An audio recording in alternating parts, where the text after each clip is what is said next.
Hey out there, this is Friday, January. Let's see, today is what is today? Today is the Friday the 12th. Sorry about that. 12th day of January 2017. Nope, 2018. Last week I said 2017. So that happens to a lot of people I know. For a while, then my brain will kick in and remember it.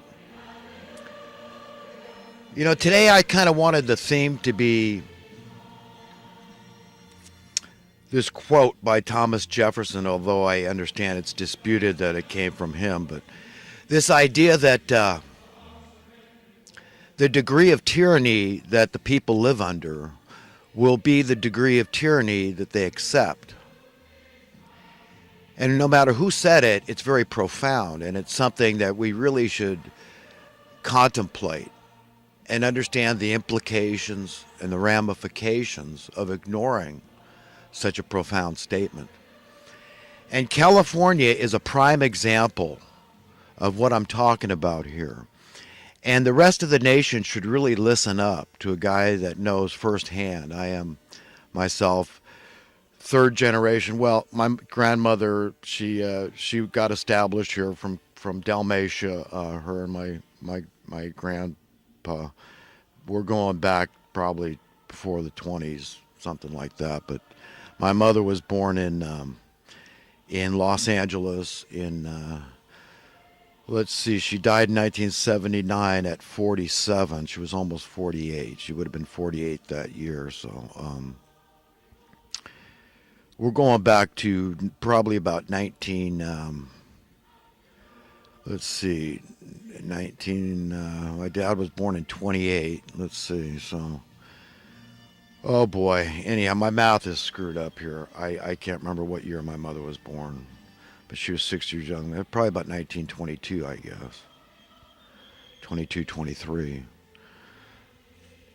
So she was, I guess, technically speaking, she was first generation Californian, and then my sisters and I are second generation Californians, and my children are third generation.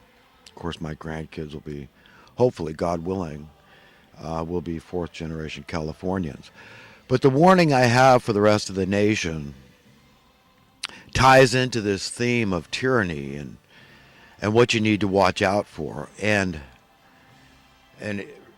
what just came to mind was this forced vaccination program that California has adopted, and it's really draconian. It's really Kafkaesque. It's really 1984 Orwellian statist. It's authoritarian. It is totalitarian. It is everything that America hates. Okay. And so I recommend that everybody take to heart the things I'm saying, that it's really serious business. But that wasn't even what was on my mind. Initially, I'm all about economics, and of course, vaccinations ties into that powerfully. And people could think, oh, come on, you're a cynic, you're paranoid, you're a conspiracy theorist.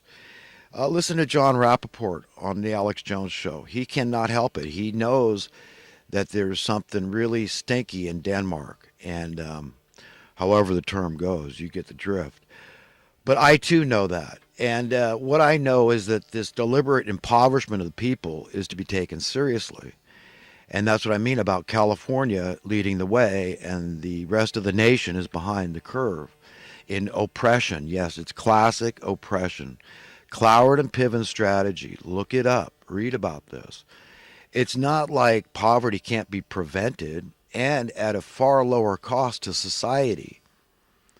Okay, in all ways, would have a kinder, safer, gentler society. Your taxes could be much lower, and of course that includes your cost of living. Let's make no bones about it. Your cost of living is a tax. When we're talking about that market basket of goods, we're talking about essential human needs. We're talking about food, shelter, okay, because you die without shelter, okay, you need it to exist, okay, that's every creature on earth knows that. And you need water, potable water, and you need energy, okay?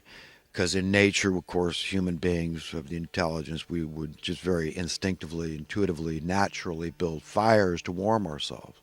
Goes back to the beginning of time virtually. This idea of being able to start a spark, was figured out pretty early and make a fire to warm ourselves. So if the government's going to take control of everything and tell you what you can and cannot do, to the minutia, the excruciating minutia, the rules and regulations and laws that are mandated by the state, enforced by action of law, you can lose your freedom, imprisonment, fines, all this stuff, okay, that they levy against the regular citizen for transgressing one of their sacrosanct laws, rules and regulations, mandates and crap. And I'm here to tell you that if that's the way they're going to play, they can't have their cake and eat it too. So you see, this is a situation where you walk into a store and there's a sign displayed. Everybody sees it when they walk in. Okay, if you handle it and you break it, then you have to buy it. That's the agreement before you go walk in there. You don't, you can walk in, but you can't handle anything unless you're ready to take the responsibility for damaging it, breaking it. And that's exactly what the government has done. And this goes back to the bailout of '08. Okay, the last chance for hope for the American economy, for the soundness thereof, to have true capitalism work. That was our last chance. Okay, that's when my hopes were dashed. I have been a very different man since the bailout of '08. I have not gotten over it. I'm not going to get over it. And anybody that's going to teach me ancient history, I'm going to tell them, look, what good is it to know ancient history when we, the people, can't even learn from recent history? We need to revisit the bailout of '08. This is essential. Okay, for the Glass-Steagall Act, fine, reinstate it, but after you readjust, okay, the figures from '08. We need what's called a market correction. This all ties into what I was talking about originally. The poverty, okay, the money, that's the driver, the love of money, the root of all evil, the vaccinations. I just watched an episode of Forensic File. This poor little girl, her mother, family were immigrants fleeing from, was it Somalia or Sudan, it was, I think.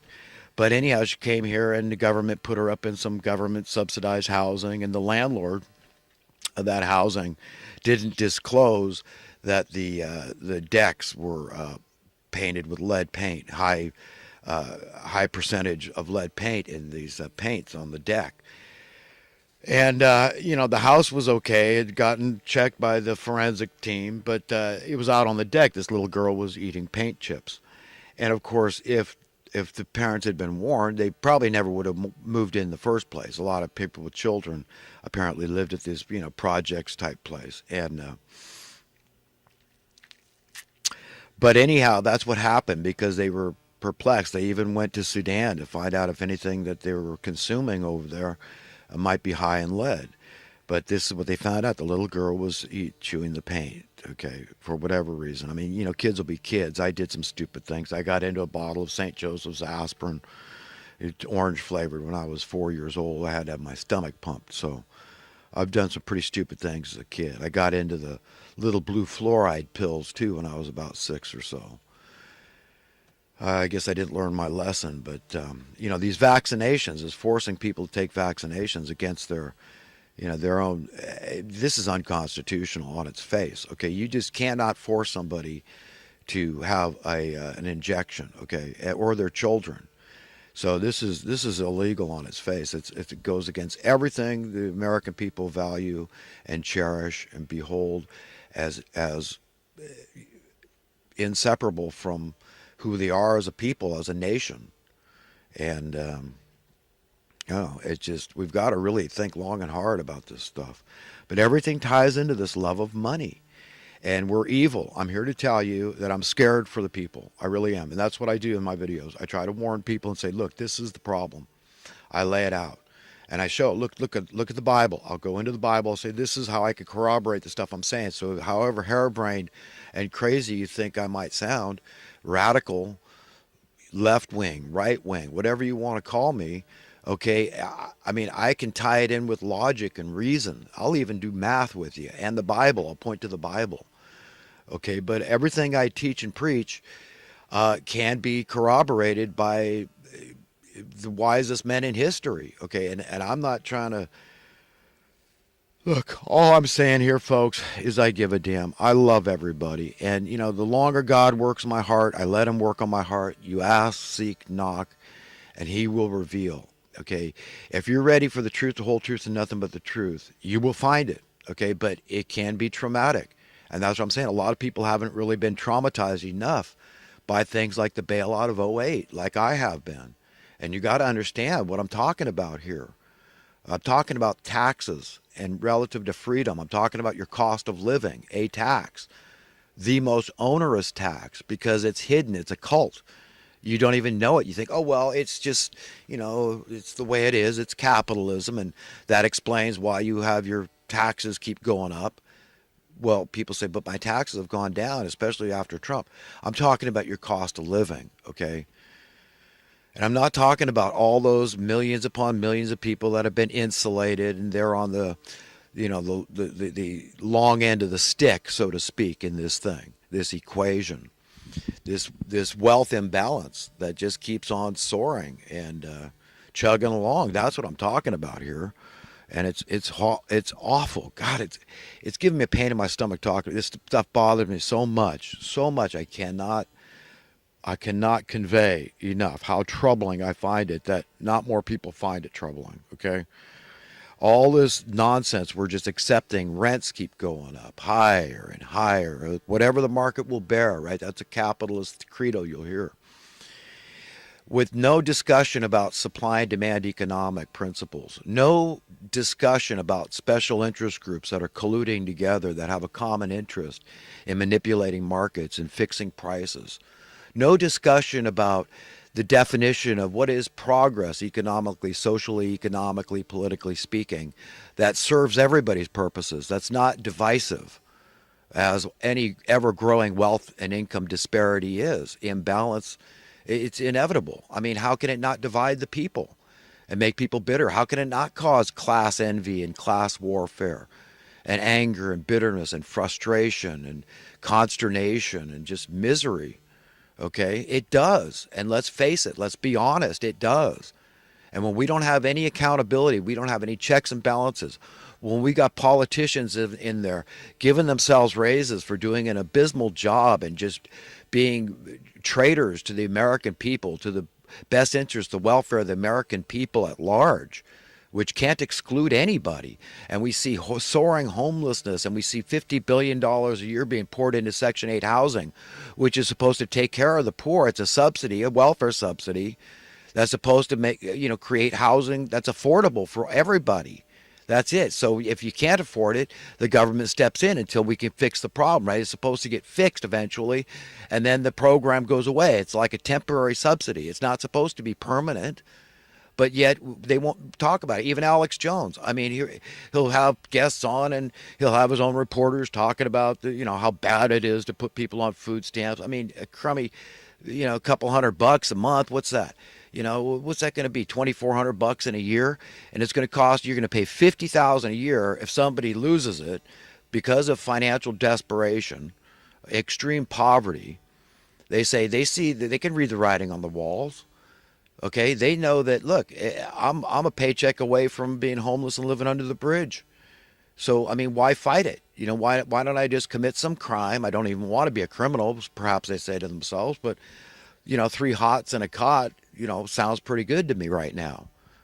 To survive, to exist. But no, the solution is, oh, we're just going to pay these charities forever. And I support the charities, local soup kitchens, this sort of thing. Absolutely.